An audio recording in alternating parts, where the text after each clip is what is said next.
కర్నూలు పట్టణంలోని ఓ జూనియర్ కాలేజ్లో ర్యాగింగ్ కు విద్యార్థి బలయ్యాడు.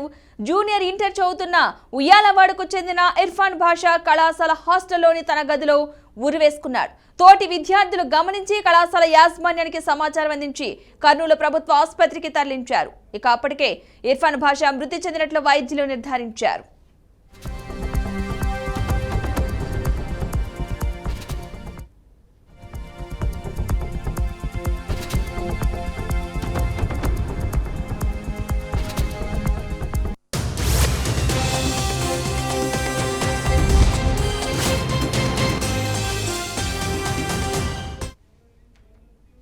ఇక విషయం తెలుసుకున్న విద్యార్థి సంఘం నాయకులు తల్లిదండ్రులు హాస్టల్ వద్దకు పెద్ద ఎత్తున చేరుకుని ఆందోళన చేపట్టారు.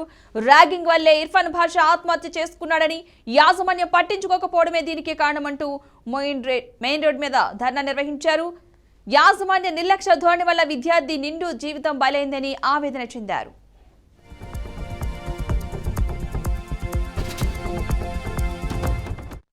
ఇక కాలేజీకి పూర్తి స్థాయిలో అనుమతులు లేవని ఆరోపించారు. కాలేజీ గుర్తింపు రద్దు చేసి సీట్ చేయాలని, విద్యార్థి మృతికి కారకులైన వారిపై కఠిన చర్యలు తీసుకోవాలంటూ డిమాండ్ చేశారు. ఇర్ఫాన్ భాషా కుటుంబానికి న్యాయం చేయాలని ప్రభుత్వాన్ని కోరారు.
కర్నూలు పట్టణంలోని ఓ కాలేజ్లో ర్యాగింగ్ వేధింపులు తట్టుకోలేక ఒక విద్యార్థి ఆత్మహత్య చేసుకున్నాడు. ఈ ఘటనకు సంబంధించిన పూర్తి సమాచారాన్ని మా ప్రతినిధి బసవరాజ్ అందిస్తారు. బసవరాజ్, చెప్పండి, అసలు ఏం జరిగింది ఆ కాలేజ్ దగ్గర?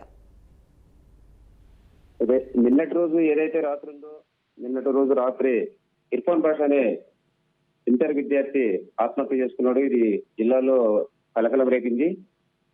అయితే ఎందుకోసం చేసుకున్నాడు ఏంటనే విషయాలు ఇంకా బయటికి రాలేదు. అర్ధరాత్రి 12 దాటాక ఈ ఘటన జరిగినట్లు మనకు అక్కడ ఘటన పరిస్థితిని బట్టి తెలుస్తా ఉంది. ఉయ్యాలవాడ గ్రామానికి చెందిన ఇర్ఫాన్ భాషా అనే వ్యక్తి ఎస్ఆర్ కాలేజీలో జూనియర్ ఇంటర్ ఎంపీ చదువుతున్నట్లు చెప్తా ఉన్నారు. మరి స్నేహితులు కళాశాలలో ర్యాగింగ్ పెరిగింది, తోటి స్నేహితులే అనేక ఇబ్బందులకు గురి చేశారు. ఈ క్రమంలోనే ఆయన ఆత్మహత్యకు పాల్పడినట్లు కూడా తెలుస్తా ఉంది. ఈ విషయమే పోలీసులు సంఘటన స్థలంలో పరిశీలిస్తున్నారు. బట్ కళాశాల యాజమాన్యం అయితే నోరు ఇప్పట్లేదు.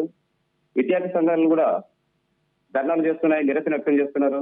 కళాశాలలో విద్యార్థులు ఇలా బలైపోతుంటే యాజమాన్యం ఏం చేస్తుందని ప్రశ్నిస్తున్నారు. ప్రజా సంఘాలు మండిపడుతున్నాయి. అయితే విషయం తెలుసుకున్న స్నేహితులు గడి తలుపు తీసి చూసేలోపు ఈ ఇర్ఫాన్ భాషా చనిపోయి ఉన్నాడు. అప్పటికే గవర్నమెంట్ ప్రభుత్వ ఆసుపత్రికి తరలించగా చనిపోయినట్లు వైద్యులు చెప్పారు. అయితే కాలేజీలో ఏదైతే ఆందోళన దిగిన విద్యార్థి సంఘాలు కాలేజీలో ధర్నా కార్యక్రమం చేపట్టి కొంత ఫర్నిచర్ అయితే ధ్వంసం చేశారు. ఇర్ఫాన్ భాషా కుటుంబ సభ్యులు ఆసుపత్రి వద్దకు చేరుకున్నారు. వారు కూడా పలు అనుమానాలు వ్యక్తం చేస్తున్నారు. ఎంతో నమ్మకంతో విద్యార్థులను కళాశాలకు పంపిస్తే ఇలాంటి ఘటనలు జరగడం చాలా బాధాకరమని, ఏ విద్యార్థి తల్లిదండ్రులకు ఇలాంటి పరిస్థితి రారాదని చెప్తా ఉన్నారు. మరి మరణం వెనక అసలు కారణం ఏంటి, ఏ విద్యార్థులైతే ఇబ్బందుల వల్ల ఇతను ఆత్మహత్యకు చేసుకుని ఉంటాడు అనే దాని మీద కళాశాల యాజమాన్యంతో పోలీసులు పూర్తి వివరాలు రాబట్టే పనిలో ఉన్నారు. త్వరలోనే పోలీసులు ఈ శవానికి పంచనామా చేసి కేసు నమోదు పరిస్థితి అయితే కనిపిస్తూ ఉంది. బట్ ఈ విద్యార్థి ఇర్ఫాన్ బాషా ఆత్మహత్యతో మిగిలిన పిల్లల్లో కూడా విద్యార్థుల్లో కూడా చాలా భయాందోళన నెలకొంది.